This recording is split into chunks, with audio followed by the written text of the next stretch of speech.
Hey everyone, Skillsy here, coming at you with what I hope to be will be. What a great way to start a vlog.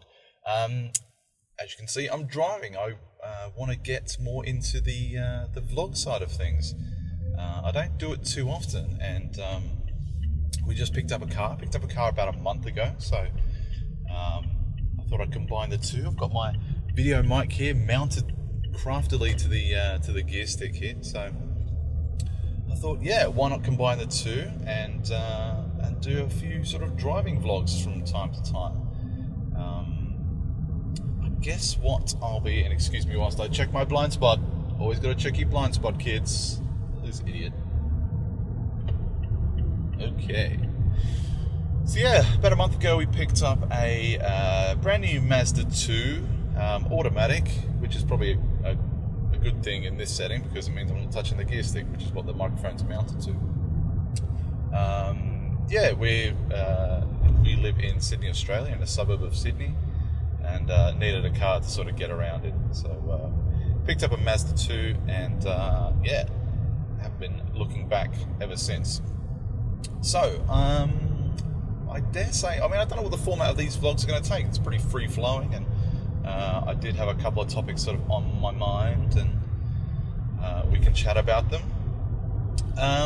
My channel, I suppose, at the moment, I was thinking about it the other day. It's like you look at all these different channels, and you think about what the time that they dedicate to their channels, and whether or not it's a full-time or a part-time or a casual YouTuber kind of thing. And I definitely fit into that casual YouTuber sort of framework. I've got a full-time job. I've got a fairly well-paying full-time job, which, you know, affords me to do some of these things casually and do it as a pastime. But then, yeah, I'd be lying if I said I didn't want sort of more subscribers, more views, to maybe, you know, think about pursuing it full-time, far down the track. And I guess the whole pastime aspect keeps it enjoyable at the moment, because it means I'm not fretting about money. I'm not fretting about, you know, having to do videos for views, and sort of removing the love from the pastime or hobby, as I suppose is what it could be classified as. So, but yeah, my channel for the time being at the moment is to sort of like petering along. Regular content wise is pretty much quad feed. And quad feed wise, I want to ask you guys as to what. Well, I mean, quad feed is patterned and I suppose modelled after some of the more successful video podcasts that have been running on YouTube for a while. It's got a very similar sort of format. We cover very similar sort of topics. But I guess I wanted to ask you guys whether or not you thought the format of the show is something that's either too loose, or if you wanted it more structured, if you wanted it more gaming focused, if you wanted it more popular culture rather than, or like a 50-50 split, gaming, popular culture, movies, TVs, that sort of stuff. So I guess, you know, any good sort of feedback is letting you guys in on what you would like to see sort of moving forward. So down below, comments, you know the drill. Let me know what you think, what you'd like to see change, what you'd like to see more of, less of, etc.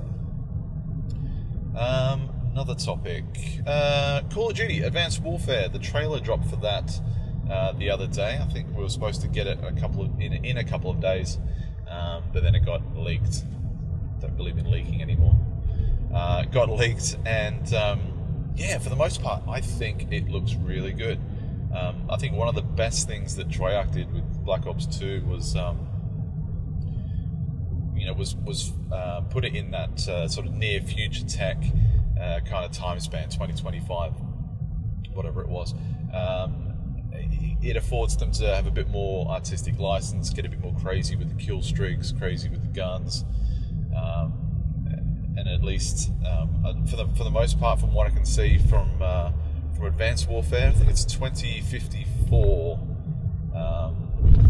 is the time span, so they could potentially get even more crazy, which I'm really looking forward to. I think that was probably one of the best moves that they made in making it a future tech shooter. I originally kind of I call it before? Titanfall of duty. In that there are some fairly common threads that you can see from say Titanfall, the mech suits, the enhanced jumping kind of thing. You'd have to think that they would have had their eye on an old employee of Infinity Ward and see what they were doing with his sort of future shooter, future tech shooter, sci-fi, whatever you want to call it, in Titanfall. So I think there was certainly some aspects to that had been brought in, and the mech suits, the kill streaks, and all the sort of drones and all that sort of stuff. So that part of it I really, really like. There wasn't really anything that I could sort of see that wasn't brilliant. Obviously the graphics have been upgraded. The one reassuring thing, and take out of it what you will, is there was that caption at the beginning which said footage from a Xbox One, and if that's the case, then that's awesome, because I think the whole resolution turf war between Xbox One and PS4 has kind of got that seems to be the one metric that people gravitate towards now when they're looking for scoring brownie points. So that was really good to see that they were using footage from an Xbox One. But yeah, it looked really polished, really cool. It's definitely got a worldwide aspect to it. There was footage from Lagos. There was the Gold Gate Bridge in San Francisco. So it looks like it's going to be another sort of global shooter, and I suppose that goes along with the premise of the story, the whole PMC, different sort of privatized armies, going around and destabilizing nations, and all for the sort of quote unquote greater good of Kevin Spacey's character. So I'm really looking forward to it. I think it's been penciled in. I don't even think it's penciled. I think it's pretty much November 4. So there'll be definitely some more stuff coming from my side of the pond, being over here in Sydney, Australia. You can see I'm stuck in some pretty fantastic traffic right now on Parramatta Road. Wonderful. But yeah, really looking forward to it, and I dare say my channel will reflect that content moving forward. Speaking of content, I saw a video the other day on how Titanfall has sort of dropped off, not so much dropped off of YouTube, but for all the hype that went along with it, why it's kind of dropped off of YouTube to a certain extent. I still play Titanfall. I still enjoy Titanfall, but for the most part, over the course of the last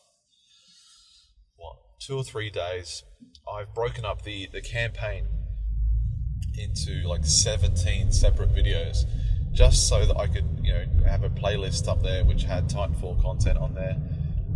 If you remember, I did a video on the alpha with Ben from the Quad Feed podcast, and also what else did I do?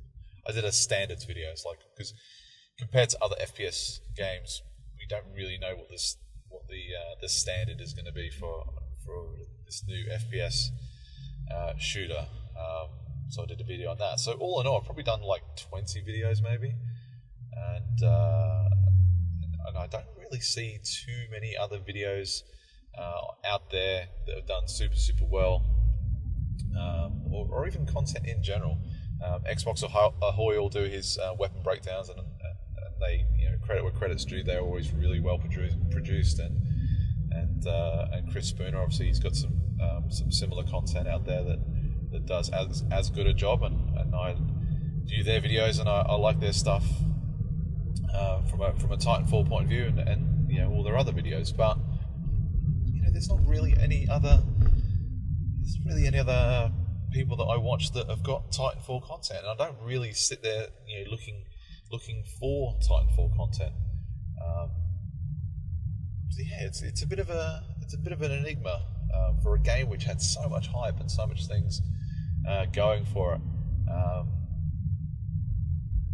I took a stab in the dark the other day about why it potentially hadn't done as well in a YouTube sense, and that was that we're so ingrained in Call of Duty and that sort of FPS model of kill streaks and score streaks and everything that kind of went along with it. And I think Titanfall's one failing is that it's so broad and so applicable to everyone that it's very much a pick-up shooter, and you can go out and have a good time and have a good game. But the skill gap in really good Call of Duty players and really good Titanfall players is kind of watered down with the grunts.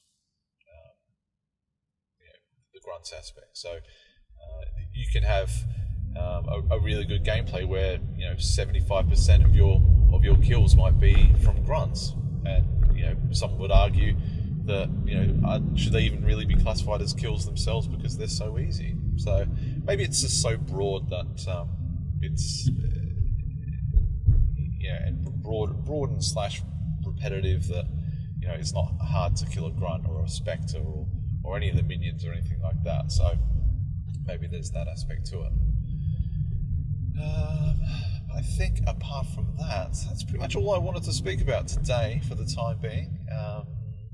Do you want to see more vlogs? I'm sure, hopefully you do, because I'm going to be doing a lot more driving these days, and it's kind of cool to just have something very free-flowing and non-formatted to put up on YouTube. So if you do like this kind of video and like to see more of this from me, give it a like. Comment also on the quad feed format, and also what your opinions might be on why Titanfall isn't doing as well as what it should do on YouTube. And I guess we'll take it from there. So thanks for watching, and I'll see you on the next video. Bye.